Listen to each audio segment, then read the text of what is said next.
بسم اللہ الرحمن الرحیم۔ آج بھارت میں کروڑوں کی تعداد میں کسان شدید احتجاج کر رہے ہیں۔ کسان دہلی کے اطراف میں مورچہ لگائے بیٹھے ہیں اور بھارتی حکومت میدان جنگ بنا کر ان کو روکنے کی کوشش کر رہی ہے۔ پاکستان کے لیے یہ سمجھنا بہت ضروری ہے کہ یہ بھارتی کسان آخر احتجاج کر کیوں رہے ہیں۔ ایسے کون سے قوانین بھارتی حکومت نے بنا دیے کہ کروڑوں کی تعداد میں سکھ کسان اپنے ٹریکٹر سمیت دہلی پر حملہ آور ہو چکے ہیں۔ ان کی زندگی اور موت کی یہ لڑائی آخر کیوں؟ یہ بات سمجھنا اس لیے بھی ضروری ہے کہ جو قوانین عالمی طاقتوں نے بھارتی حکومت کو مجبور کر کے بنوائے ہیں وہی قوانین یہ اب پاکستان میں بھی نافذ کروائیں گے آنے والے وقتوں میں۔ یہ جو نیا عالمی نظام قائم کیا جا رہا ہے جس کو یہ گلوبل ریسیٹ کہتے ہیں، اس کا ایک بہت اہم پہلو یہ ہے کہ پوری دنیا کی خوراک کی سپلائی کو کنٹرول کیا جائے۔ 1973 میں ہنری کیسنجر نے فوڈ جینوسائیڈ پلان دیا تھا کہ اگر آپ خوراک کنٹرول کرتے ہیں تو آپ پوری دنیا کی آبادی کو کنٹرول کرتے ہیں۔ اور اب جو پوری دنیا میں ایک نیا عالمی نظام قائم کیا جا رہا ہے جس کے تحت تمام چھوٹا اور درمیانہ کاروبار تباہ کیا جائے گا، تمام دنیا میں مذاہب کو ختم کیا جائے گا، تمام تعلیمی نظام تباہ کیا جائے گا اور پوری دنیا کی خوراک کی سپلائی تباہ کی جائے گی، کیونکہ آنے والے وقتوں میں انہوں نے قحط کے ذریعے بھی جنگیں برپا کروا کر بھی کروڑوں لوگوں کو مارنا ہے۔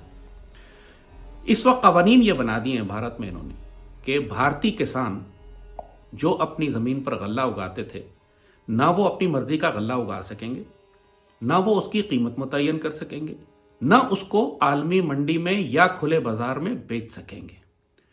یہ تمام کام اختیار دے دیا گیا ہے بڑی بڑی ملٹی نیشنل کارپوریشنز کو، جو ظاہر میں سامنے تو شاید فرنٹ مین اڈوانیز اور اڈانیز اس قسم کے کوئی بھارتی ہوں گے، لیکن پیچھے سے وہی بڑی بڑی عالمی طاقتیں ہیں، ملٹی نیشنلز ہیں جو فوڈ کنٹرول کرتی ہیں، مثلا مونسینٹو ہے یا نیسلے ہے یا گلیکسو ہے وغیرہ۔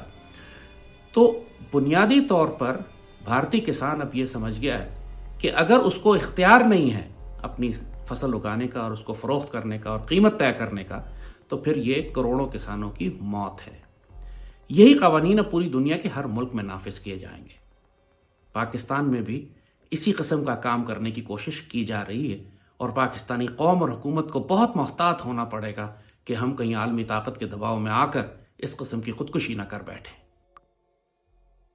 اور جہاں تک پاکستان کا تعلق ہے، پاکستان کے دفاع کے لیے بھی اللہ تعالیٰ نے ایک انتہائی اہم موقع پاکستان کو فراہم کر دیا ہے۔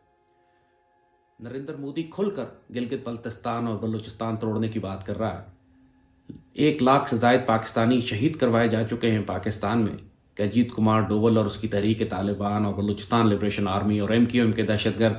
اور اب آنے والے وقتوں میں جب بھارت مکمل فیصلہ کر چکا ہے کہ پاکستان پر اس نے ایک فیصلہ کن جنگ کرنی ہے، حملہ کرنا ہے، تو ایسے میں بھارت کے اندر اتنا بڑا انتشار، پاکستان کو لازماً اس کا فائدہ اٹھانا چاہیے۔ خالستان کی تحریک اب زور پکڑ چکی ہے۔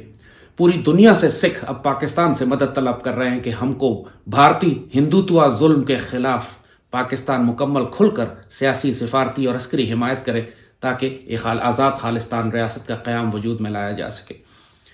یہ موقع اگر پاکستان نے ضائع کر دیا، فطرت بار بار دروازے کھول رہی ہے پاکستان کے، بار بار ہمارا دشمن حماقتیں کر رہا ہے، بارودی سرنگوں میں خود اپنا قدم داخل کر لیتا ہے، لیکن ہم اس کو بچ نکلنے کا موقع دے دیتے ہیں۔ چاہے وہ کشمیر کے اندر اس نے آرٹیکل 370 جو کینسل کیا اور کشمیر کی تحریک آزادی جو بھڑک اٹھی، ہم نے اس کو مکمل ضائع کر دیا۔ 1.5 سال گزر چکے ہیں اور ابھی تک کشمیر میں صرف دشمن اپنے آپ کو مضبوط کر رہا ہے، ہم نے اس کو ایکسپلائٹ نہیں کیا، کشمیریوں کے جذبات کو بھڑکا کر کشمیر کی آزادی کے لیے کوئی تحریک اس کی حمایت نہیں کی۔ اب سکھوں کی بہت بڑی تحریک اٹھ کھڑی ہوئی ہے اور سکھ بھارت کے اندر مارشل ریس ہیں۔ پوری بھارت کی فائٹنگ آرمی، اس کی جو کٹنگ ایج ہے، جو اس کی تلوار کی دھار ہے، وہ صرف سکھ ہے اور اس وقت ان میں شدید غم و غصہ ہے۔ پاکستان کو کھل کر، کیونکہ سکھ ہماری ویسے ہی بہت عزت کرتے ہیں چونکہ ان کے تمام مقدس مقامات پاکستان میں ہیں اور کرتارپور کوریڈور کی وجہ سے ویسے ہی ان کے دل ہماری طرف نرم ہوئے ہوئے ہیں اور ان اس وقت وہ تکلیف میں بھی ہیں، ان کو ضرورت بھی ہے، اور جو اس تکلیف میں ان کے کام آئے گا پھر وہ پاکستانیوں کا لحاظ بھی کریں گے اور بھارت کے خلاف پاکستان کے لیے پھر ایک مضبوط دیوار بن سکیں گے۔ بھارت کے اندر دلت، شودر، 7 سسٹر اسٹیٹس اور تمام مختلف مقامات پر جو آزادی کی تحریکیں ہیں وہ کشمیر اور خالستان کی جانب اب دیکھ رہی ہیں۔ تو پاکستان کو یہ موقع ضائع نہیں کرنا چاہیے۔